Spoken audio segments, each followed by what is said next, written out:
Engineer محمد علی مرزا کا مسئلہ یہی ہے کہ وہ تصوف کی الف اور بے کو نہیں جانتے. آپ نے کہا کہ بریلوی دیوبندی عقائد اختلاف ہے، تو عام طور پر جو ہمارے اہل سنت والجماعت یا جیسے بریلوی عموماً عام لوگ کہتے ہیں، جو الزام لگتا ہے وہ یہ کہ شرک کرتے ہیں یہ لوگ. تو اور یہ اس میں آج کل جو انجینئر مرزا صاحب ہیں انہوں نے اور زیادہ اس میں ایک عوام میں ایک آگ لگائی ہے. تو یہ بتائیے کہ کیا واقعی بریلوی شرک کرتے ہیں اہل سنت؟ دیکھیے انجینئر محمد علی مرزا، میں نے پہلے کہا کہ ہم تہذیب کے دائرے میں کسی سے بھی اختلاف کرتے ہیں. یہ جو باتیں میں نے پہلے بھی کی علماء کے حوالے سے، میں نے کسی شخصیت کو ٹارگٹ نہیں کیا، ٹھیک ہے. میں نے صرف مطلقاً بات کی ہے کہ یہ ہوتا ہے اور یہ نہیں ہونا چاہیے. جہاں تک انجینئر محمد علی مرزا صاحب کی آپ نے بات کی ہے، تو انجینئر محمد علی مرزا صاحب کے تفردات ہیں اور تفردات ہوتے رہتے ہیں، اور ان تفردات پر توجہ جو ہے وہ نہیں دینی چاہیے. باقی نبی علیہ السلام مرزا صاحب کہتے ہیں کہ مزارات کو گرا دو، اڑا دو. دیکھیں مرزا صاحب کی یہ کیسا تفرد ہے؟ یہ تو مرزا صاحب کی مطلب پتہ نہیں عقل کہاں چلی گئی کہ ان مزارات کو گزار دو. مزارات یہ تو میں سمجھتا ہوں اللہ کی نشانیاں ہیں، اس لیے کہ مومن کی قبر نبی علیہ السلام نے فرمایا کہ یہ جنت کے باغوں میں سے باغ ہے. وہ کہتے ہیں قیامت تک ان کو نہیں گرا سکتے. اور جس دن وہ کہتے ہیں ہم تو آئے ہی اسی لیے، ہم جو کام کر رہے ہیں نا انجینئر صاحب، ہم تو چاہتے یہی ہیں کہ یہ مزارات کو ڈھا دیا جائے. اور وہ اس پہ ریفرنس یہ دیتے ہیں کہ خالد بن ولید جب جس طرح یعنی پہلے قوم میں تیاری نہیں تھی، وہ انہیں بتوں کو پوچھتے تھے، لیکن جب وہ ایک وقت آیا ان کا مزاج بدل گیا تو خود ہی انہوں نے اپنے ہاتھوں سے ان بتوں کو مسمار کر دیا. تو ہم یہی چاہتے ہیں کہ یہ جو مزارات ہیں یا یہ جو درگاہ ہے، درگاہوں کا نام لیا انہوں نے غالباً، کہ ان کو مسمار کیا جائے. نہیں، وہ توڑنے نہیں دیں گے جب تک کہ ہم خود علمی طور پہ انہیں قائل نہ کریں کہ اپنے ہاتھوں سے دربار توڑے، جس نے خالد بن ولید نے فتح مکہ پہ اپنے ہاتھوں سے بت گرائے تھے، جس کے لیے وہ لڑتے تھے نبی الاسلام کے ساتھ. یہ ہے تبدیلی. سر ہم نے کی ہے نا، یہ تبدیلی کر رہے ہیں. میں بات یہ ہے کہ ایک شعبہ ہے. اب آپ اس بات کو ذرا توجہ سے سماعت ناظرین بھی کریں، میں آپ کے گوش گزار کرنا چاہتا ہوں. وہ یہ ہے کہ ایک شعبے کا میں ماہر ہی نہیں ہوں، میں اس شعبے کو جانتا ہی نہیں ہوں، تو میں اس پر کلام کروں تو یہ ناانصافی ہے.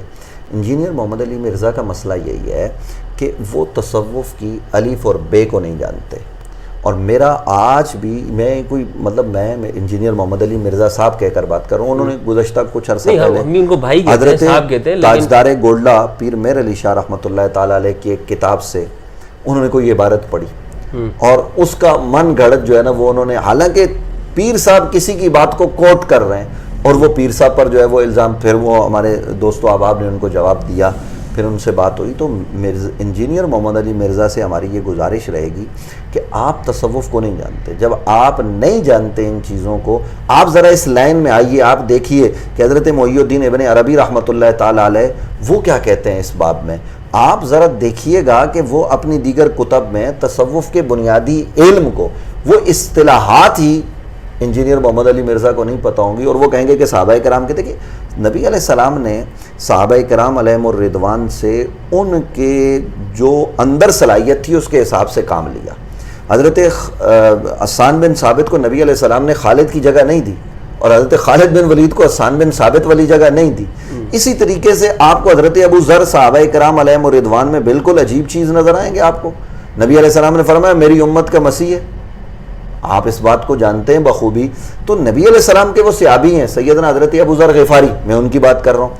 وہ زہد و تقوی، عبادت، ریاضت، ایک شادی کی اور اسی بیوی کے ساتھ جو ہے نا وہ گزارا کیا. کوئی اور اس معاشرے میں جب 3 شادیاں کی جاتی تھی، 4 وہ اس طرف نہیں گئے. تو تصوف کو اصل میں سمجھنے کی ضرورت ہے کہ تصوف چیز کیا ہے. صحابہ کرام علیہم الرضوان نے کیا کیا، حضرت اویس قرنی نے کیا کیا. صحابہ کرام علیہم الرضوان میں علماء بھی ہوتے تھے، صحابہ کرام علیہم الرضوان میں انجینئر لوگ بھی ہوتے تھے. مرزا محمد علی صاحب کو میں بتانا چاہتا ہوں کہ انجینئر صحابہ کرام میں تھے. جو آپ نے تعلیم حاصل کی ہے وہ اس حساب سے نہیں ہوں گے، لیکن وہ اپنے حساب سے انجینئر تھے. وہ اس زمانے میں نہریں بھی کھودتے تھے، سارے کام کرتے تھے، وہ چیزیں بھی بناتے تھے.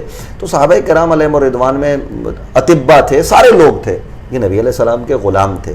تو ہمیں ان کو پیش نظر رکھنا چاہیے. جس شعبے کے اندر ہماری مہارت نہ ہو اس پر ہم بات نہ کریں. باقی رہ گیا مزارات. میں یہ بات کرنا چاہتا ہوں کہ پاکستان میں یہ علماء کی میں نے ابھی مذمت کی نا، اس گئے گزرے دور میں یہی علماء جو آپ کو منظر پر نظر آتے ہیں، مدارس تو چلا رہے ہیں نا کسی نہ کسی طریقے سے. مدارس اور مزارات یہ اتنا بڑا ویلفیئر کا کام کر رہے ہیں کہ پوری کی پوری ویلفیئر کی تنظیمیں اتنا بڑا کام نہیں کر سکتی. آپ اور میں کسی کو 4 وقت کھانا نہیں کھلا سکتے 4 آدمیوں کو, لیکن ابھی ہمارے قریب میں بالکل پڑوس میں آپ ابھی جائیے, اگر آپ کو بھوک لگی ہے, مجھے لگی ہے, اور یا کسی کو بھی لگی ہے, تو وہ عزت کے ساتھ جا کے چاول لے لے. حضرت سیدنا عبداللہ شاہ غازی رحمۃ اللہ تعالیٰ علیہ کے مزار پر انوار سے, وہ بابا جی تو قبر میں ہے لیکن اس کی قبر پر میلہ ہے, غریب وہاں کھانا کھا رہے ہیں. تو مرزا صاحب کو یہ چیز نظر نہیں آتی. اور دوسری بات یہ کہ مجھے بتائیے کون قبر پر جا کر سجدہ کرتا ہے؟ اور مرزا صاحب کو یہ بات سمجھنی چاہیے کہ سجدہ کرنا مطلقاً یہ شرک نہیں ہوتا. اگر میں آپ کو بڑا محترم جان کر, بڑا مقدس جان کر تعظیماً سجدہ کروں تو مجھ سے یہ پوچھا جائے گا حکم لگانے سے پہلے حرام ہے, تو شرک نہیں ہوگا. تو آپ نے مرزا صاحب کا بھی کسی سے پوچھا کہ اگر بالفرض, پہلی بات یہ ہے کہ سجدے میں نیت ہوتی ہے, سجدے کے اعضاء زمین پر لگنا ضروری ہے, سجدے میں کیا پڑھا جاتا ہے, کیا وہ جو آدمی نیچے جھک کے قبر کو بوسہ دے رہا ہے تو آپ اس کی تصویر لے کے آپ کیا کہیں گے, یہ سجدہ کر رہا ہے؟ میں نے کتنے لوگوں کو دیکھا ہے کہ وہ جھک کر چوم کے ہٹ جاتے ہیں, اور ہم نے پوچھا ان سے مزار پہ, یہی عبداللہ شاہ غازی رحمۃ اللہ علیہ کے مزار پہ ایک کلین شیپ آدمی تھے, انہوں نے نیچے جھک کے مزار کو چوما اور سائڈ پہ بیٹھ کے کچھ دعا کرنے لگ گئے. تو جب وہ فارغ ہوئے تو میں وہاں کھڑا ہو گیا, لوگ جاننے والے ہیں ہمارے وہاں مزارات پر جو ڈیوٹی کرتے ہیں. میں نے کہا ادھر آنا. میں نے کہا ہو سکتا ہے یہ جو لوگ الزام لگاتے ہیں کوئی نہ کوئی سجدہ کرتا ہو. میں نے کہا یہ آپ جو وہاں جھکے تو آپ نے بابے کو سجدہ کیا؟ اس نے کہا جی استغفر اللہ, معبود حقیقی تو رب ہے. بابا جی کی ہم نے, جیسے ہم اپنے باپ کی قبر پر جا کر چوم لیتے ہیں, یا باپ زندہ ہوتا ہے, دادا زندہ ہوتا ہے تو ہاتھ چوم لیتے ہیں, ہم نے بابا جی کی قبر کو تعظیماً بوسہ دیا ہے, تعظیم کا بوسہ دیا ہے. اور پھر اس کے بعد جناب میں نے کہا پھر آپ نے یہ بیٹھ کے کیا کیا ہے, بابا سے مانگا ہے؟ اس نے کہا استغفر اللہ. بولا میں نے تو بابا کے لیے دعا مانگی ہے, یا اللہ بابا کی قبر پر رحمت نازل فرما, اور جس طرح تو نے ان پر زندگی میں رحمت کی ہے مجھ پر بھی رحمت فرما دے. تو کہا اس میں کہاں شرک ہے؟ تو یہ انجینئر محمد علی مرزا صاحب کو یہ بات سمجھنے کی ضرورت ہے. نہیں سمجھ آتی تو ہم جیسے لوگوں سے بات کریں. ماشاءاللہ میں نے دیکھا انجینئر محمد علی مرزا نے ڈاکٹر عامر لیاقت حسین صاحب کے مسئلے پر انہوں نے آڑے ہاتھوں لیا غیر مقلد لوگوں کو, اور کہا کہ جناب وہ تو مشرک نہیں تھا بلکہ وہ تو توحید پرست تھا, اور میری اس سے بات ہوتی تھی. پتہ نہیں ہے مرزا صاحب کی بات ہوئی ہوگی نہیں ہوگی, وہ کہہ رہے ہیں تو یقیناً ہوئی ہوگی. لیکن میں نے جب بھی عامر لیاقت سے بات کی ہے تو وہ ہمیشہ سے وہی سنی تھا جو سنی ہم ہیں, جو سنی ہوتے ہیں, جن کو اہل سنت و جماعت میں عام طور پر بریلوی کہا جاتا ہے, حالانکہ بریلوی کوئی مسلک نہیں. اچھا, تو لیکن یہ جو میں نے آپ سے بات کہی, یہ چونکہ یہ کلپ میں نے خود دیکھا ہے کہ ہم چاہتے یہ ہیں کہ ایسے لوگوں کو جمع کریں کہ جب وہ ان چیزوں سے نکلیں گے, یعنی یہ فرقوں سے, ان ساری چیزوں سے, تو وہ ایک تو بات ساتھ میں انہوں نے یہ بھی کی کہ ایکسیپٹنس آ جائے گی, وہ سب کو قبول کرنے لگیں گے. لیکن جو یہ درگاہوں کو توڑنے والی بات کی, تو اس سے مجھے یہ لگتا ہے کہ کیا آپ یہ نہیں بتا سکتے کہ جو داعش ہے, IS جو دنیا میں انتہا پسند تنظیمیں ہیں, ان کی جو فکر کی بنیاد ہوتی ہے وہ یہی ہے کہ ہم ہی سب صحیح ہیں اور باقی سب غلط ہیں, سب کی تقلید کرنا, تکفیر کرنا. تو آنے والے وقت میں کیا انجینئر یا اس کے معتقدین جو اس کے فالوورز ہیں وہ اس طرح کی انتہا پسندانہ سرگرمیوں میں نہیں آ سکتے؟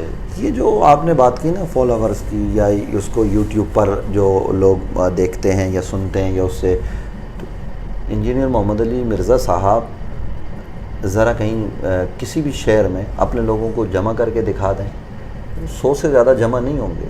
یہ گپ شپ ہوتی ہے, لوگ ٹائم پاس کرتے ہیں, کوئی اس سے عقیدت و محبت نہیں رکھتا. یہ بھی میں آپ کو عرض کر دوں کہ دیکھیے میں نہیں, وہ نظریات تو پھیل رہے ہیں, نہیں نظریات دیکھیں, اور نظریات میں انتہا پسندی بھی ہے. میں آپ کو ایک اور چیز بتاتا ہوں. نوجوان, جب میں اتنے نوجوانوں کو جانتا ہوں جنہوں نے انجینئر محمد علی مرزا کی گفتگو سنی, پھر ہمارے پاس آئے کہ جی وہ یہ فرماتے ہیں, تو ہم نے کہا وہ یہ فرماتے ہیں تو ہم یہ کہتے ہیں. وہ نوجوان مطمئن ہو گیا, اس نے کہا جی ٹھیک ہے ہم سنیں گے, ہم انجوائے کریں گے, لیکن ہمارے عقائد وہی ہیں جو ہمارے والدین کے تھے, جو ہمارے اسلاف کے تھے. ہم سمجھانے کی ضرورت ہے نوجوان نسل کو. دیکھیے پاکستان میں اس طرح کی گفتگو کرنا کہ کوئی آدمی ہے کہ داتا صاحب علیہ رحمہ کا مزار 1000 سال سے موجود ہے کہ اس کو گرانے کی بات کرے. وہ کہہ رہے ہیں نہیں کر سکتے آپ لوگ, قیامت تک کے لیے آپ کے پاس وقت ہے, کیونکہ آپ لوگوں کے اندر دلوں میں اتنی وہ جس طرح بچے کو وہ محبت پلا دی گئی تھی نا, تو آپ لوگوں میں مزارات اور یہ شرکیات اتنی پیلی ہے. یہ شرک نہیں ہے اصل میں. دیکھیے نبی علیہ السلام نے جب آخری ایام میں اپنی ظاہری حیات کے عہد کے شہداء کے مزارات پر نبی علیہ السلام تشریف لے گئے. تو صحیح حدیث ہے, حضرت سیدنا فاروق اعظم کہتے ہیں کہ نبی علیہ السلام نے, پہ بات نہیں کر رہا ہوں, نہیں میں صرف یہ بتا رہا ہوں, میں خود مزارات کو ماننے والا ہوں, مزارات پہ جاتا ہوں, میں مزارات کو, آپ بوسے کی بات کرتے ہیں, ہم الحمدللہ مراقبہ کرتے ہیں, لیکن میں عرض یہ کر رہا ہوں کہ یہ جو افکار ان کے جو پھیل رہے ہیں, کیا یہ انتہا پسندانہ افکار و نظریات ہیں یا نہیں؟ یہ انتہا پسندانہ ہیں, یہ قوم میں تباہی کی طرف لے جانے کی بات ہے. میں آپ کے توسل سے انجینئر محمد علی مرزا صاحب سے کہنا چاہتا ہوں, آپ تشریف لائیے کراچی, کوئی ویڈیو نہیں, کوئی آڈیو نہیں, کوئی کچھ نہیں, یا آپ مجھے بلوا لیجیے, آپ آ جائیے اسلام آباد, آپ جو اسلام آباد آپ کا گھر بھی ہے, تو میں آپ کو لے جاتا ہوں سکون سے, آپ کو کوئی نہیں پہچانے گا, یہ میرا وعدہ ہے. آپ تاجدار گولڈا کے مزار پہ کہیں گے تو میں وہاں لے جاؤں گا آپ کو, اور میں ذرا آپ کو خلوص نیت سے ذرا وہاں آپ تھوڑا سا مراقبہ کیجئے گا, اور جب آپ یہ کر لیں گے, آپ لاہور میں آ جائیں داتا صاحب کے مزار پہ, ہم آپ کو اندر لے جائیں گے. آپ یہاں آ جائیں بابا عبداللہ شاہ غازی رحمۃ اللہ تعالیٰ علیہ کے مزار پر, آپ تھوڑی سی ہمت کیجئے. یہ فقیر نوید عباسی آپ سے کہنا چاہتا ہے جی, نہیں کچھ بھی نہیں کیا جی, آپ آئیں کریں, آپ کے اندر آپ دیکھیے کہ یہ ایک ایسی آگ ہے نا تصوف, اس کو سمجھ. میں انجینئر صاحب سے کہتا ہوں کہ آپ سب چھوڑیے جی, آپ یہ بھی نہیں کرتے میرے پاس, میں کہتا ہوں آ جائیں, میں آپ کو بٹھاتا ہوں, ذرا آپ ہمارے کہنے پر بیٹھیے, پھر دیکھیے کہ آپ کے اندر کیا تبدیلی آتی ہے. اصل میں دیکھیے ایک ہے کرنٹ میں نہیں کرنٹ کی بات نہیں کر رہا میں, دیکھیے من کے اندر پاکیزگی, یہ ایک ہے یہاں سے اوپر کی طہارت, یہ میری طہارت ہے نا. لوگ کہیں گے کہ اس نے جناح کیپ پہنی ہوئی ہے, یہ اس نے داڑھی رکھی ہوئی ہے, ماشاءاللہ بڑا نیکوکار آدمی ہے. یہاں میں کیا ہوں مجھے پتہ ہے. انجینئر محمد علی مرزا صاحب, میں آپ سے یہ کہنا چاہتا ہوں کہ ظاہری طہارت اپنی جگہ پر ضروری ہوتی ہے, لیکن آپ ذرا باطن پر توجہ تو دیں. آپ ذرا آئیں تو صحیح, آپ ذرا دیکھیں کہ تصوف ہے کیا. تصوف کو پڑھنے کے لیے آپ دیکھیے کہ ہمارے یہاں پہلے 20-20 سال لوگ پڑھتے تھے, پھر جا اب وہ غوث اعظم پہ بھی بات کر رہا ہوتا ہے جی غوث الاعظم کیا ہوتے ہیں, فلاں کیا ہوتے ہیں. یہ نہیں ہوتا, ہم آپ کو بتائیں گے کہ غوث الاعظم کیا ہوتے ہیں, ہم آپ کو بتائیں گے. دیکھیے یہ شعبے کے لوگ ہوتے ہیں, اور ہمیں بھی دعویٰ نہیں ہے کہ ہم اس شعبے کے ماہر ہیں, ہم سے بڑے لوگ موجود ہیں جو ہمارے اساتذہ ہیں. تو کبھی انجینئر صاحب آئیں آف کیمرہ, ہم ان کو سمجھائیں گے تصوف, اور انشاءاللہ وہ سمجھ لیں گے. وہ آئے کیوں, آپ کیوں نہیں جاتے ہیں؟ اصل میں دیکھیے وہ ملاقات ہی نہیں کرتے, ہم تو تیار ہیں, کبھی وہ ہمیں فون کر کے دعوت دیتے ہیں. طارق مسعود صاحب سے تو ملاقات کی, انہوں نے کہا طارق مسعود صاحب بھی اسی ٹائپ کے آدمی ہیں, انجینئر محمد علی مرزا ٹائپ کے, کہ وہ اسلام کو مسخرے پن کے ساتھ نہیں بیان کرنا چاہیے صاحب. اسلام یہ نبی علیہ السلام لے کے آئے ہیں. کون مسئلہ سے بیان کرتا ہے؟ طارق مسعود صاحب ہوں یا دوسرے تیسرے لوگ ہوں. میں طارق مسعود صاحب کے ساتھ پروگرام کر چکا ہوں, ٹھیک ہے, اور میں نے ان پروگراموں میں انہوں نے کہا جی ہم شادی پہ بات کریں گے. میں نے کہا ٹھیک ہے جی کریں. میں نے کہا ہمیں بھی وظیفہ بتا دیں دو شادی. اب یہ چیزیں مذاق نہیں ہے. اچھا, آپ اسلام عامر لیاقت کو بھی انہوں نے وظیفے دیے تھے نا, بیچارے کے ساتھ کیا ہو گیا؟ نہیں دیکھیے عامر لیاقت صاحب تو چلے گئے, اللہ تعالیٰ ان کو غنی کی رحمت فرمائے رحمہ اللہ. لیکن میں یہ کہنا نہیں, میں تو ان پہ ترحم کرتا ہوں, لیکن میں یہ عرض کر رہا ہوں کہ شادیوں والا جو آپ کہہ رہے ہیں نا کہ یہ تو شادیوں ضروری تو نہیں کہ ہر جگہ پہ فٹ آ جائیں, نہیں تو آپ یہ چلن بیچے ہی نہیں نا شادیوں والا. یہ دیکھیں آپ اسلام بیان کریں. ممبر ان کاموں کے لیے نہیں ہے. آپ کے پاس یہی 85 مسائل ہیں جن کو آپ بیان کریں, آپ ان پر اس وقت نہیں. وہ بیسیکلی کہتے ہیں کہ دیکھیے ہم نے دنیا میں مسلمانوں کی تعداد بڑھانی ہے, اور مسلمان تعداد زیادہ ہے, شادیاں زیادہ کریں. میرا مشورہ تو یہ ہے کہ مسلمانوں کی تعداد بڑھانے سے بجائے مسلمانوں کی اصلاح کریں. جو اس وقت ہمارا مسلمان بھائی بے راروی کا شکار ہے, جو بے حیائی کا شکار ہے, جو فحاشی کا شکار ہے, جو الحاد کا شکار ہے, ان پر کون کام کرے گا؟ یہی تو ہم کہہ رہے ہیں کہ اس وقت کتنے خطرات ہیں. ہمارا کیا اس وقت جو ہے نا وہ حصہ ہے ان خطرات سے باہر آنے کے لیے, جو ہمارے ملک کو لائق ہیں, جو اسلام کو لائق ہیں. ہم کہاں کھڑے ہیں؟ صرف اپنی 2 اینٹ کی ہم نے مسجد بنائی ہوئی ہے, تو اور اس میں بیٹھ کے ہم جناب بلا شرکت غیر حکمران واحد ہیں, جو ہم چاہتے ہیں یک جنبش قلم وہ ہو جاتا ہے. یہ نہیں ہونا چاہیے. مسائل میں ہمیں ایک دوسرے کو قریب کر کے محبت پیار سے پیغام دینا چاہیے. یہی ہماری بات ہے. انجینئر محمد علی مرزا ہوں یا ان جیسے اور جتنے بھی حضرات ہیں, میں ان سے یہ کہوں گا کہ امت کو خدارہ فتنے اور فساد سے کی طرف آپ نہ لے کر جائیں, بلکہ جو چیز آپ کی سمجھ میں نہیں آتی آپ آئیے, ہم آپ کو بتائیں گے. صحیح.